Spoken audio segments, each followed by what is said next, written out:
Let me chat, PSA. What are you doing out here at this time? Empty your bag. Now, the words hit harder than his tone, like a command carved into stone. Her hand tightened on the strap. She didn't flinch. Why? Her voice wasn't sharp, wasn't raised, just steady. The corner of his mouth curled. Because I said so. That answer moved through the waiting crowd like a shiver. Shoulders shifted, shoes scraped against concrete, phones hovered halfway raised but not yet recording. She met his stare, not with fire but with clarity. That's not the law. The silence thickened, heavier than the night air itself. People exchanged glances, unsure whether to look at her or at him. Even the hum of traffic seemed to recede, leaving nothing but the standoff. "She's just a kid," someone whispered. The officer's jaw flexed. His hand brushed against the cuffs at his belt. "Last chance," he muttered, softer now, but edged with threat. She didn't move. Her calm became louder than his authority. For a beat, the whole bus stop froze, a stage where no one spoke, yet everything was being said. And in that crushing quiet, injustice revealed its weight, pressing against every chest, daring someone to breathe. The officer's hand clamped down on her wrist with a casual cruelty, as though restraint was not a choice but a habit. The metallic snap of cuffs echoed sharp against the night, closing around skin that still bore the faint red lines of notebook edges and homework pages pressed too long into her palm. Gasps rippled through the crowd, but feet did not move. Outrage lingered in their throats, trapped by hesitation. A man muttered low, "This isn't right," his voice nearly swallowed by passing traffic. Screens lit up now, phones lifted, recording with unsteady hands. The girl stood motionless, her refusal to resist cutting sharper than any struggle. She would not give him fear to feed on. That stillness unsettled him more than raised voices ever could. His jaw tensed. "Move."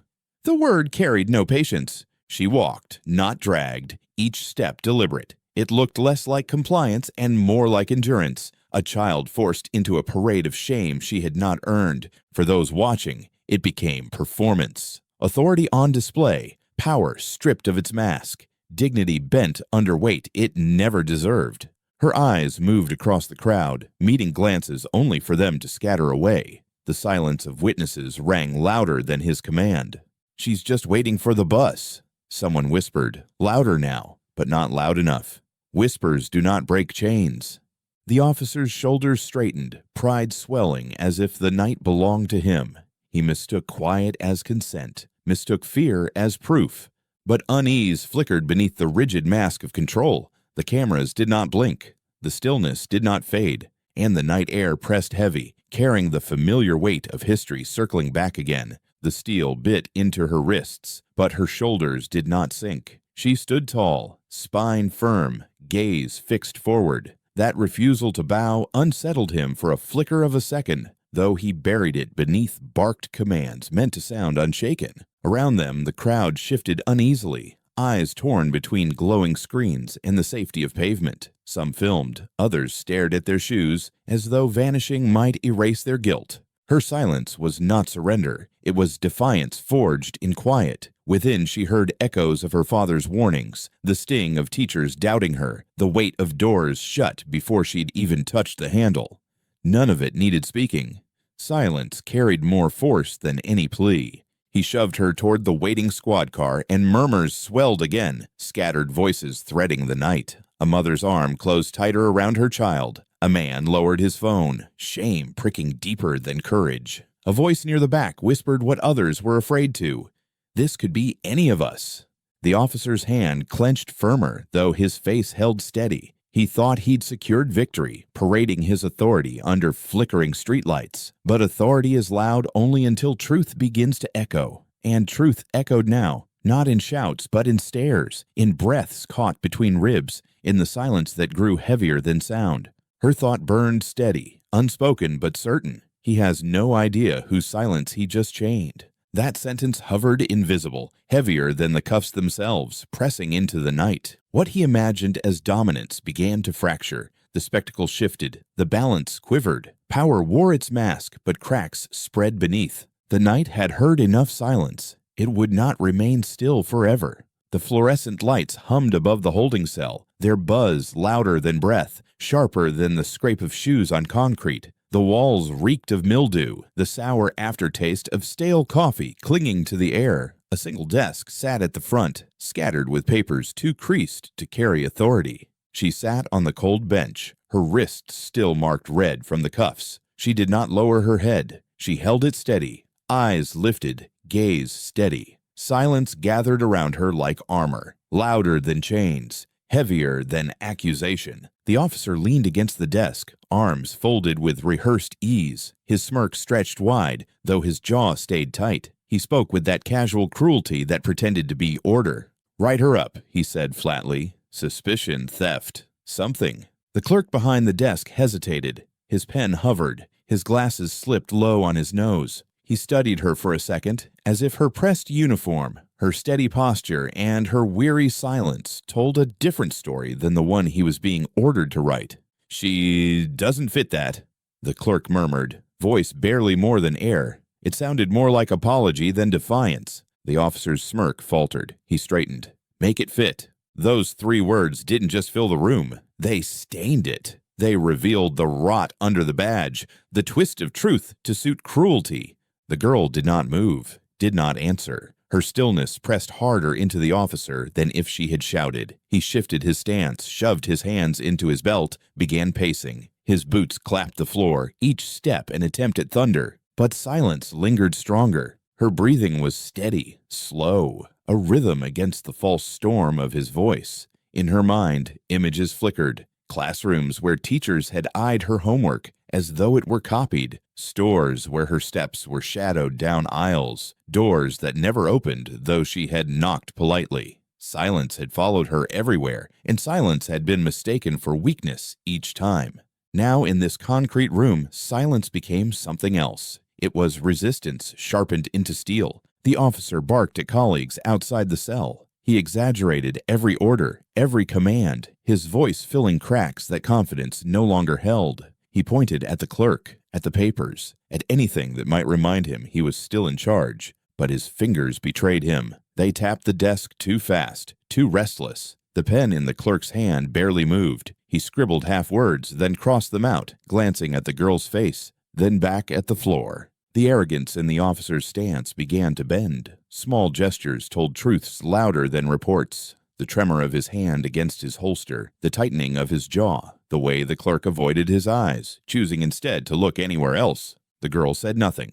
She simply sat. Her silence pressed like weight against the arrogance in front of her. "You think you're smarter than me?" the officer spat suddenly, turning toward her. "You think keeping quiet makes you safe?"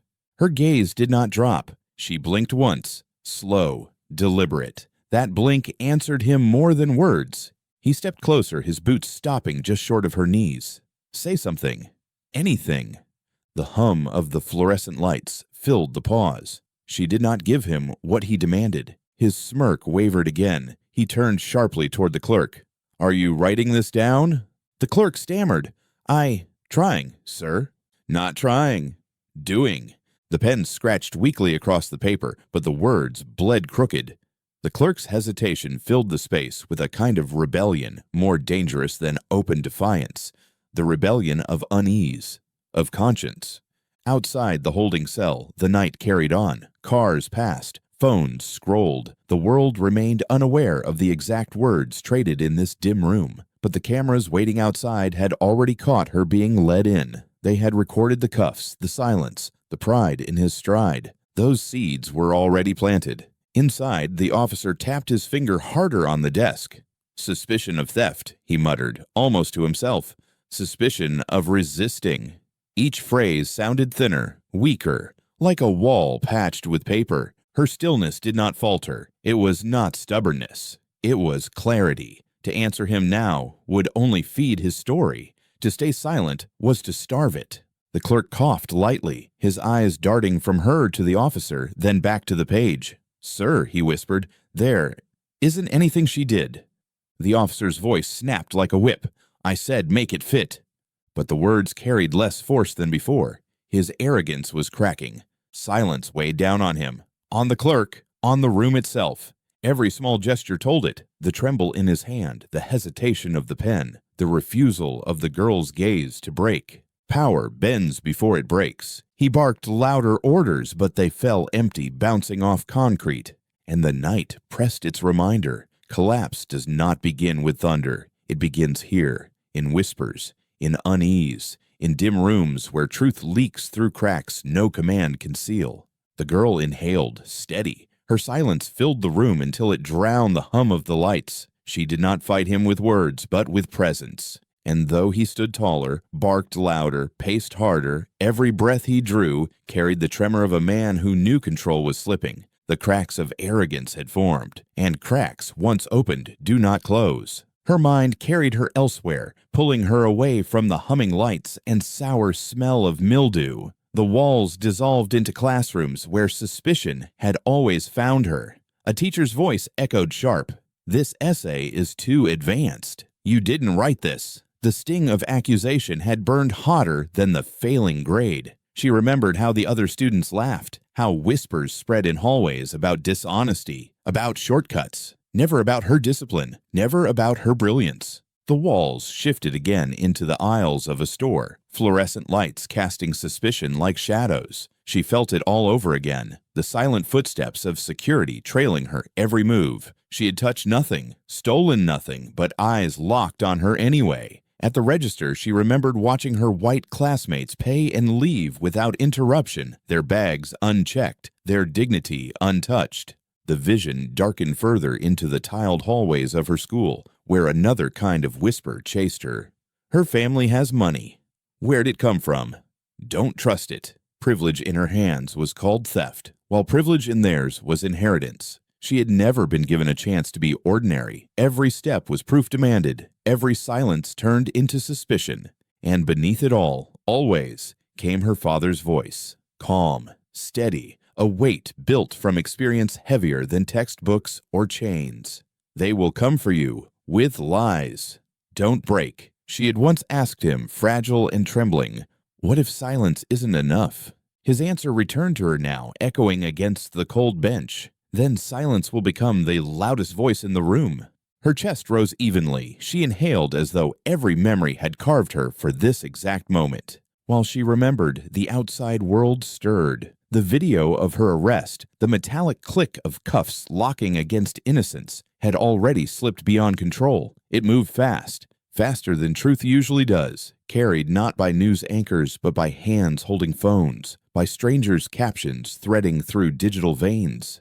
It spread like fire. Reporters dialed numbers, emails stacked in inboxes, screens buzzed with a single clip that carried more weight than any official report could erase. The footage of a teenager, silent and unresisting, shackled under streetlights, was enough to crack open the story without a word. A whisper cut through the walls of police offices before official statements could be drafted. "This looks bad. Very bad." The phrase repeated from desk to desk, badge to badge, until unease bloomed into corridors not meant to hear doubt. In the holding room, the officer's colleague leaned closer, his voice low, almost reluctant. "You picked the wrong kid." The words sliced sharper than any shout. The officer stiffened. He straightened his shoulders, stretched his smirk thin, and barked at the clerk again. But the clerk's pen had already slowed, each line of ink weighed down with hesitation. Meanwhile, outside, phones did not pause. Hashtags appeared like sparks, one after another, feeding each other. Hashtag silent but unbroken. Hashtag justice in cuffs. Hashtag wrong kid. Posts threaded across timelines faster than his voice could command. Strangers filled her silence with outrage. Strangers who had never met her but saw in her stillness a reflection of their own wounds, their own fears, their own children. Inside the cell, she only blinked, slow, steady, as though she knew silence had already begun its work. The officer felt the shift before he admitted it. His phone buzzed in his pocket, insistent. Another vibration. Another. He ignored it at first, but the clerk glanced at the glowing screen, then back at him. He pulled it out, muttering as he checked the messages. Supervisors, reporters, numbers he didn't recognize, each one asking for explanations, for statements, for justification. The very badge that had shielded him hours ago was now a spotlight. His voice grew sharper, cracking the silence like a whip. He raised it higher, barked harder, pacing to keep his confidence alive, but the sound betrayed him. Each command carried more desperation than control, and his shoulders told the truth he could not hide. They slumped when no one answered. They tightened when his phone buzzed again. His pride no longer carried him. It weighed him down. Authority had always been his mask, but masks slip under pressure. His institution was retreating inch by inch, not to protect him, but to protect itself. The thin blue shield he had hidden behind all his career now looked like glass, cracking with every headline, every caption, every whisper. His power was no longer protection, it was exposure. And the girl, silent still, sat straighter than him. The hum of the lights faded into background noise. The officer's voice, sharp and loud, sounded less like order and more like collapse. She lifted her gaze to meet his, and though her lips did not move, her silence roared. Late that night, the senator's home was still. No voices, no footsteps, just the dim flicker of a muted television against dark wood panels. The clock ticked in steady beats, each second stretching the silence. He sat in his armchair, the only light coming from the phone in his hand. His thumb scrolled lazily until his eyes froze. He blinked once, leaned forward, and the glow carved lines deeper into his face. On the screen, his daughter stood beneath cold streetlights, her wrists cuffed, her chin lifted, her silence as sharp as any cry. The advisor, standing by the doorway, shifted uneasily. He had been waiting for this moment, rehearsing words, but still, the air felt heavier when the clip played. Finally, he spoke. "Sir, this is her." The senator said nothing. His chest rose once, fell slow. His jaw locked. The phone screen reflected in his narrowed eyes. Seconds passed, long enough to stretch into eternity. Then, calm but edged with fire, he answered, "Prepare my words. And call the chief of police." The advisor nodded quickly, disappearing into the hall, the shuffle of papers and dialing of phones already in motion. He moved with urgency, sensing the storm gathering in silence, cloaked not in rage, but in restraint. The senator remained. He sat back, replaying the video again, then again. He didn't see only his daughter's face. He saw a mirror held to the nation. In her silence, he saw centuries of silence, children cuffed for their existence, voices muted by suspicion. Each frame carried a weight speeches could never touch. He remembered hearings he had fought through, policies he had defended, debates where his words filled hours.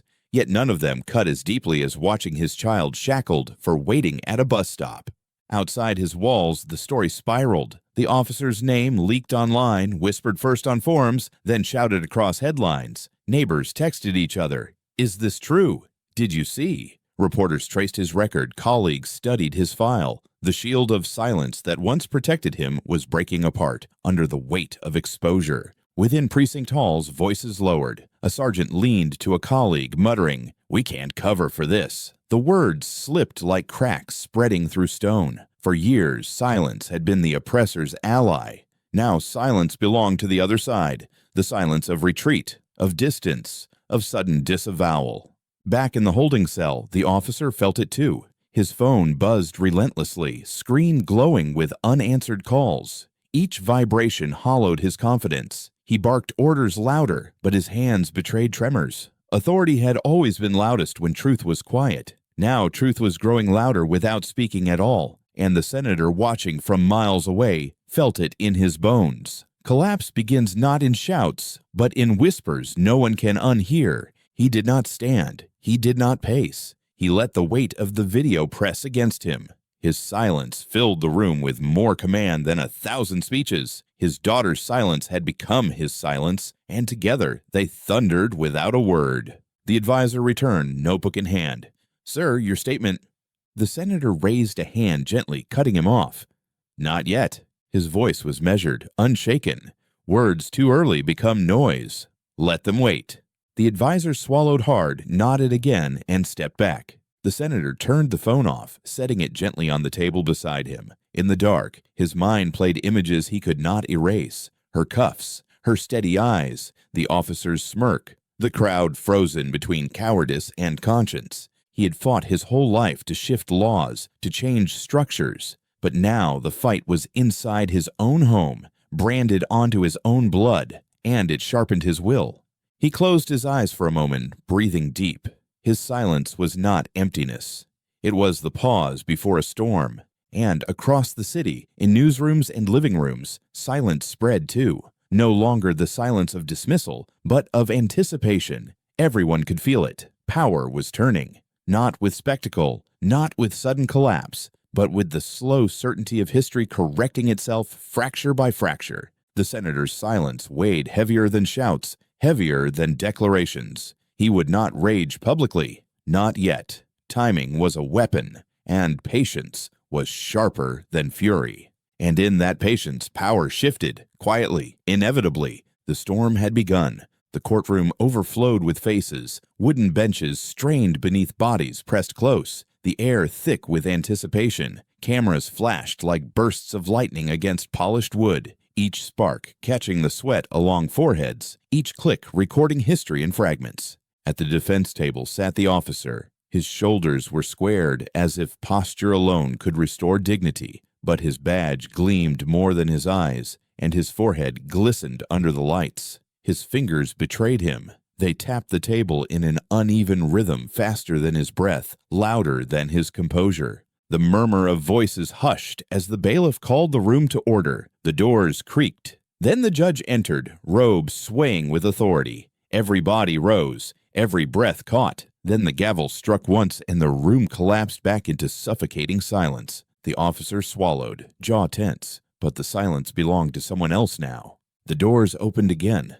The girl walked in. She was small in frame, hardly more than a shadow among uniformed men, yet heavier in presence than all of them combined. Her school uniform, simple and pressed, carried the weight of streets, cuffs, and whispered judgment. The faint red marks on her wrists spoke louder than introductions, louder than testimony. They told the story before her mouth ever opened. She did not bow her head. She did not rush her steps. Stillness accompanied her, and the stillness was testimony.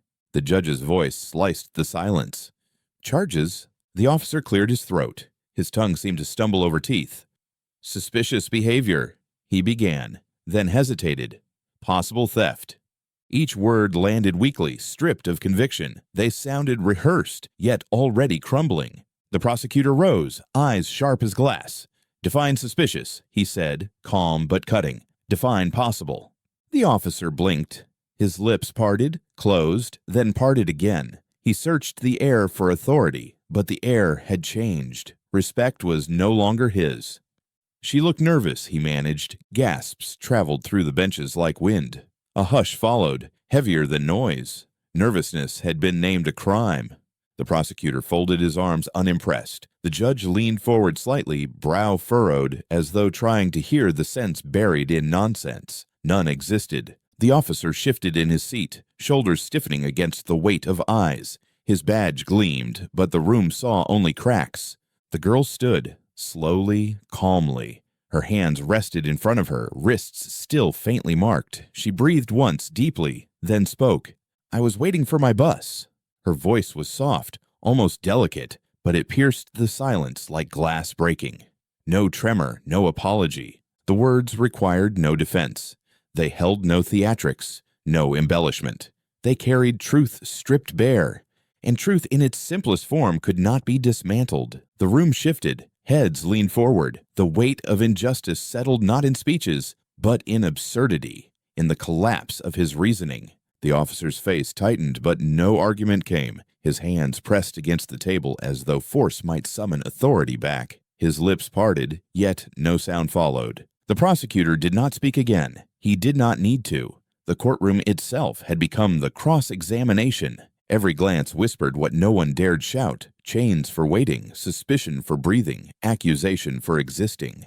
The silence deepened. It wrapped around the wood, the robes, the badges, the benches. It stretched across the cameras, catching every flicker of shame, every flash of arrogance faltering. It was not the silence of absence. It was the silence of truth, heavy and undeniable. The judge tapped his pen once against the desk, the sound echoing in the stillness. He cleared his throat, but even his authority bent under the weight of the moment. The girl did not look away. She stood steady, her silence carrying every wound, every memory, every echo of history. And the courtroom, filled with so many voices, found itself powerless against the quiet. No shouting was needed, no grand defense. The trial had already been stripped bare by one absurd charge and one soft reply. The silence itself became the hearing. The silence itself became the verdict. And silence for once did not belong to those who abused power. It belonged to her. The prosecutor rose without haste. His steps were deliberate, his voice calm.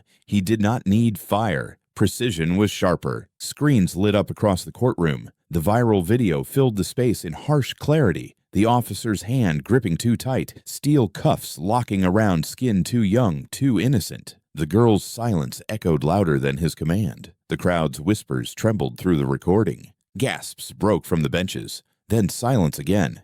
Heavier, denser. The prosecutor turned, pointing straight at the screen. "Do you see a crime here?" The officer's throat worked. His Adam's apple rose, stuck, fell. He tried to form a defense, but air resisted him. "No."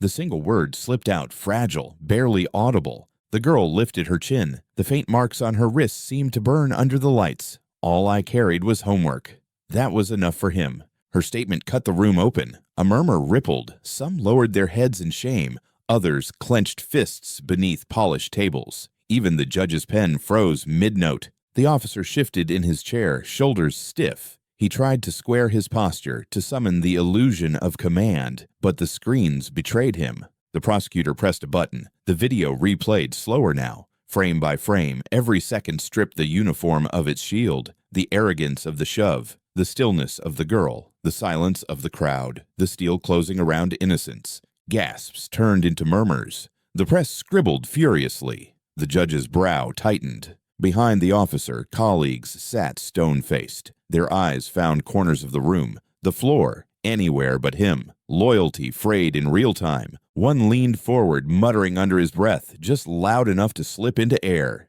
"We can't stand behind this." The words did not roar, but they cut deeper than protest. They exposed what silence could not shield anymore. The prosecutor let the moment breathe. He didn't rush. He simply stood, arms crossed, letting the video roll once more. Narration unfolded without voice. Systemic protection was eroding in public, privilege dissolving beneath fluorescent lights. For years, authority had rewritten truth through paperwork, through silence, through reports signed in dim rooms. Tonight, the silence shifted sides. It belonged to the people watching him drown in his own words. The officer reached for his glass of water. His hand trembled. The glass clinked faintly against his teeth before he set it down too quickly, droplets scattering across the polished wood. His breath tightened. The collapse wasn't loud. It never is. It lived in the details, in the still shoulders of men who had once stood behind him, in the murmurs of reporters already drafting tomorrow's headlines, in the judge's watchful silence. It lived in the way his badge gleamed under lights that no longer protected him, in the way his lips pressed together each time the video looped. The prosecutor didn't shout. He didn't press. He let the evidence play, let the silence grow. He knew the power wasn't in his words. It was in the absence of defense. And the absence was deafening. The girl stood straighter. Her silence filled the courtroom with the weight of dignity unbroken. The officer slouched slightly, shoulders pulling inward. Authority, once loud, was shrinking into itself. The truth was projected on screens. Lies collapsed without a sound. The gavel had not yet fallen, but the verdict was already written across faces in the crowd. The silence of injustice had been claimed. Tonight, it no longer protected power. It exposed it. The courtroom had been restless, a hive of whispers, gasps, and murmurs layered over the echoes of testimony. Outrage carried across benches, disbelief crackled like electricity. Then, without warning, a new silence fell. It was not asked for. It was not commanded. Yet it came, heavy and absolute, until every heartbeat seemed to wait. The senator stood. He did not raise his voice. He didn't need to. His frame, his presence, the weight of his silence shifted the entire room. Every eye turned toward him, as though history itself had entered to testify. He looked first at the officer, whose face tightened under the scrutiny, then at the judge, who adjusted his robe with sudden discomfort. Finally, he turned toward the crowd, meeting their eyes one by one, steady and unflinching. His words came slow, deliberate, carved with patience, but edged with fire. "You didn't just arrest my daughter. You arrested every black child who carries dignity as their shield." He paused, letting the words stretch, letting them echo. Then, "Tonight, those chains break." The sentence was not shouted. It was not dramatic. It was truth, spoken plain, and truth did not need to shout. The officer's collapse was immediate. Though no hand touched him, his shoulders sank as if gravity had claimed him all at once. His hands trembled against the table. His lips parted to form some kind of defense, but air failed him. Not even denial found him. Authority drained from him like water leaking from a cracked vessel. He blinked rapidly, trying to keep his gaze lifted, but his eyes betrayed him. They fell, again and again, until they found only the polished wood beneath his seat. The senator lowered himself back into his chair. He said nothing further. Silence returned, but it had changed. It was no longer the silence of oppression, the silence that demanded endurance. It was the silence of truth-crushing arrogance. It was the silence of a room realizing that the performance of power had ended. Journalists scribbled furiously, pens scratching against notepads, their hands racing to catch every fragment. Cameras zoomed, shutters snapping relentlessly, desperate to capture the exact frame of collapse. Yet the real moment was quieter than headlines could capture. The collapse was not a shout, not an outburst, but restraint. A man undone by the patience of silence. The girl sat still, her chin lifted as it had been from the beginning. She did not smile, though triumph was hers. She did not cry, though vindication trembled through the room. She simply breathed, and her breath itself filled the silence like thunder. Her silence, the same silence once mocked, now became the loudest voice in the room. The officer remained frozen. His badge glistened still, but no one saw honor in it anymore. He was undone by the very silence he had once claimed as weakness. His arrogance had no stage left to stand on. The judge cleared his throat, but found no words. The clerk shifted papers, but found no place to set them. Even the gavel seemed irrelevant, a tool out of place in a reckoning larger than procedure. The senator's silence weighed heavier than 1,000 speeches. It carried history in its chest, dignity in its pause. It carried centuries of oppression, confronted not with rage, but with restraint sharpened into power, and so the hearing shifted. It was no longer about a single case, no longer about charges or definitions. It became something else, a reckoning unfolding in real time, carried on the backs of silences that spoke louder than words. The cameras caught images. The reporters framed headlines. But the truth of the moment belonged to those who felt it in their bones, that the room had been broken open, that arrogance had collapsed, that silence had reclaimed its throne. The girl exhaled once more, slow and steady, and the air seemed to tremble with her. No applause came, no cheers. Only silence, and silence, at last, belonged to justice. The courtroom was heavy before the judge even spoke. Air pressed down like stone. Reporters shuffled their notes, pens clicked against pads, camera shutters flickered like nervous lightning. Yet none of it disturbed the silence. It outweighed every sound, thick and unrelenting, as though the room itself was holding its breath. At the defense table, the officer sat stiffly. His uniform was crisp, his badge polished, but sweat seeped dark across his collar. His fingers tapped the wood with a rhythm he couldn't disguise, trying to summon control that had already slipped. His eyes scanned the crowd, searching for loyalty, for reassurance, but every gaze he met slid quickly away. The doors opened. The girl entered. Her steps were unhurried, each one landing with the weight of defiance. The faint bruises circling. Her wrists spoke louder than any introduction. Murmurs rippled through the benches, then faltered. She did not bow her head. She did not let her gaze fall. Her stillness alone silenced the whispers. The judge's gavel struck once. His tone was crisp, practiced, meant to slice through tension. "Charges!" The officer sat taller, pulling air deep into his chest as if to steady himself. Yet when he spoke, the words scattered like sand falling from a broken grip. Suspicious behavior. Possible theft. The courtroom shifted, a ripple of disbelief, rolled across benches. Reporters scribbled faster, heads turned. Authority had spoken, yet authority sounded thin. The prosecutor leaned forward, eyes fixed sharp. His voice cut through with surgical precision. Define suspicious. Define possible. The officer's lips parted. His throat tightened. His jaw clenched against words that would not form. Finally, his voice cracked, smaller than intended. She looked nervous. The silence that followed was deeper than any outcry. Nervousness, the crime of existence. The girl raised her chin. Her voice came low, steady, unbroken.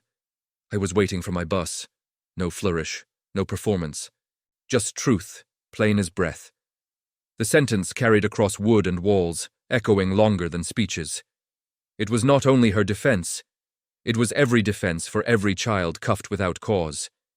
It carried years of suspicion turned against innocence, years of dignity mistaken for defiance. The judge leaned back, his pen stopped moving. The courtroom leaned forward. No rebuttal followed. None was possible. The silence afterward did not feel empty. It felt full, charged, like thunder that refused to break. The officer shifted. His hand brushed the badge on his chest, as though to remind himself it was still there. Yet it gleamed smaller under the lights, reduced by the weight of silence. He looked toward his colleagues. None returned the glance. They studied papers, hands, anything but him. The shield of solidarity was gone. The prosecutor did not move, he did not need to. The girl's single sentence had stripped the case bare. Reporters' pens scratched faster. Cameras zoomed closer. Yet the true verdict wasn't in ink or pixels. It lived in the stillness that had claimed the room. The trial had already begun, and it wasn't on paper. It was here, in the suffocating quiet that stripped arrogance. Bare. The judge shifted again, eyes narrowing. He cleared his throat, but his voice carried less authority than the silence surrounding him. The crowd leaned inward, not for his words, but for the stillness that held more weight than gavel or robe. The girl remained steady, her breathing calm. Her silence, speaking for generations pressed under suspicion, for every child forced to carry dignity as shield. The officer's shoulders sank slightly. His hands trembled faintly at his sides. The badge on his chest reflected the light, but light no longer protected him. It exposed him. What had begun as accusation had become collapse, not with noise, not with uproar, with silence. And silence, for once, belonged not to power, it belonged to truth. The prosecutor lifted a hand, calm, deliberate. A technician nodded. Screens flickered to life, humming softly before the image sharpened. The viral video filled the courtroom. The officer's grip, iron and unnecessary, flashed across every screen. The girl's stillness, her refusal to bend, her silence that refused collapse, burned brighter than words. Around her, the whispers of the crowd trembled through speakers, faint but alive. Gasps spread like a wave through the gallery. It rose, then fell until quiet reclaimed the room. Sharper now, heavier, more suffocating than before. The prosecutor's voice cut through like steel. "Do you see a crime here?" All eyes turned to the officer. His throat bobbed, muscles tight as if swallowing glass. His jaw clenched, unclenched. The silence stretched, pulling the air taut. Finally, his voice escaped, thin, cracked, unwilling. No. It was less a confession than a surrender. The girl did not move. She did not look away. Her eyes locked onto him, steady, piercing. Her words came simple, unadorned, but devastating. All I carried was homework. That was enough for him. Her statement cut the air open. The gallery stirred, some clenched fists under the tables, knuckles white with rage. Some bowed their heads, shame rippling across their faces. A few blinked hard, hiding tears that insisted anyway. The officer's defense collapsed into silence. No argument, no law, no explanation remained standing. Behind him, his colleagues sat rigid, uniforms crisp, but postures uncertain. One leaned forward, voice just loud enough to escape into the air. "We can't stand behind this!" It was not shouted. It didn't need to be. The words broke louder than anger. They marked the fracture, loyalty dissolving.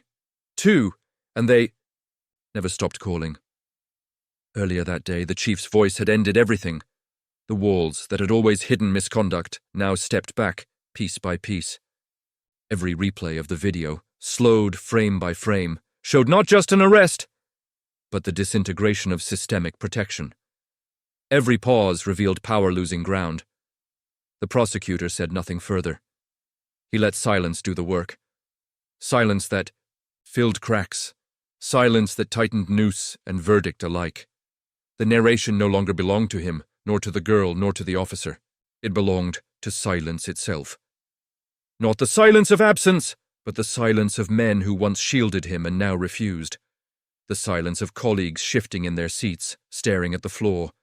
The silence of a gallery realizing that authority had been performing a script, rewriting truth with paper and badges, until truth recorded itself.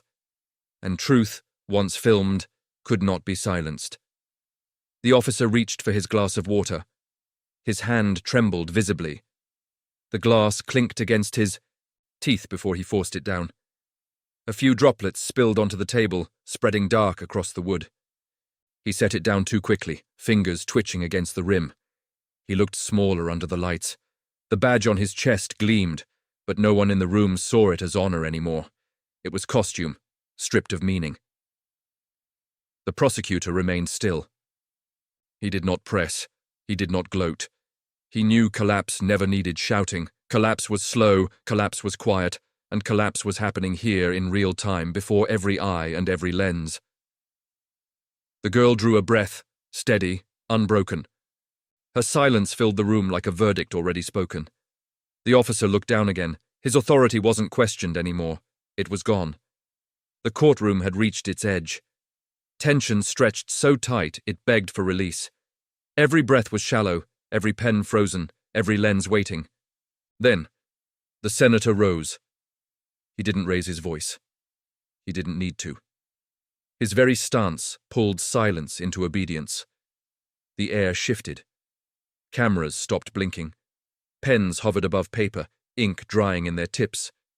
Even the judge who had presided, with rigid control, leaned back slightly, caught in the gravity of the moment. The senator's eyes found the officer first. Not with rage. Rage would have been expected, dismissed as emotion. No, what he carried was heavier. His gaze held disappointment, carved not just from one night, but from centuries of repetition, centuries of arrogance crushing dignity. Then he looked at the judge, then at the crowd. His presence made every direction accountable. When he spoke, the words came deliberate, unshakable, measured like stone laid into history. You didn't just arrest my daughter, you arrested every black child who carries dignity as their shield. Tonight, those chains break. The statement did not rise. It did not shout. Yet it landed like a verdict. The officer's collapse wasn't theatrical. There was no loud defense, no outburst. It began almost invisibly, the subtle drop of shoulders, the way his lips parted but released no words, the tremor that rippled through his hands folded in his lap. His forehead glistened under the lights.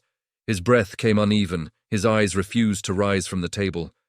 Silence thickened around him, suffocating. But it no longer belonged to the oppressor. It belonged to the truth. The senator sat again, his face steady, his silence heavier now than even his words. The weight of what had been said filled the courtroom like oxygen finally reclaimed. Journalists scribbled furiously, pens scratching against notepads, desperate to capture every syllable. Cameras blinked back to life, but the real moment wasn't theirs to claim. It lived elsewhere, in the officer's face drained of arrogance, in the girl's calm, steady breath, in the quiet recognition rippling across the gallery that something had shifted forever. The girl did not smile, she did not weep, her posture didn't change, she simply existed, steady, unbroken. And her silence, the same silence once dismissed as weakness, carried further than any speech could. For the first time, the officer sat where countless others had sat before him, not shielded by colleagues, not protected by silence rewritten into paperwork, but stripped bare. Judged not by fabrication, but by undeniable truth. The gavel struck once. The sound was sharp, final, but it did not only fall on the case before them, it fell on the illusion itself, the illusion of untouchable authority. and in the silence that followed, the performance of power lay broken. The officer sat alone in a kitchen, dim with neglect, the single bulb above flickering faintly. The air smelled of cold coffee and dust, as if the room itself had given up on freshness. On the table before him lay his uniform, folded with care it no longer deserved. The badge sat beside it, turned upside down, stripped of the shine it once carried. The phone buzzed again. He didn't reach for it. He no longer needed to know who called. It could have been a colleague trying to distance themselves politely, a reporter hunting for one last quote, or voices reminding him of debts no money could settle. Reputation had collectors. 5 words, flat, undeniable. "You're finished, hand it in." No shouting, no cursing, just finality, delivered like a sentence passed by one man lowering another into silence. It stung sharper than rage ever could. Anger he might have fought, might have returned. But this was dismissal without argument, a life reduced to a folded uniform and an upside-down badge. He replayed the sound of those words again and again, each time duller, each time heavier. His hands hovered above the badge, trembling not from fear, but from the recognition that the illusion had collapsed. The badge had never made him untouchable. It had only disguised fragility as power. Silence pressed in, thicker than the courtroom had ever felt. The hum of the refrigerator filled the air, steady, mocking in its persistence. The chair creaked under his weight. Every sound seemed louder now because the world outside had gone quiet. Neighbors no longer waved. Curtains pulled shut when his shadow crossed the street. His name, once spoken with deference, was now whispered as warning. Headlines reduced him to 2 words: fallen officer. He stared at the fabric folded neatly before him. Stripped of its weight, it was only cloth. Stripped of illusion, it was only mask. And the mask was gone. He exhaled slowly, realizing that authority had not been taken by force. It had not been wrestled from him in shouts or struggle. It had been dismantled, piece by piece, by silence, by truth he could not talk over, by a girl whose stillness had done what protests could not. The kitchen held him in that silence. No cameras, no crowd, no gavel. Just a man, a table, a uniform folded away, and a badge with no power left to shine. And in that small, dim room, authority lay collapsed, unable to rise again.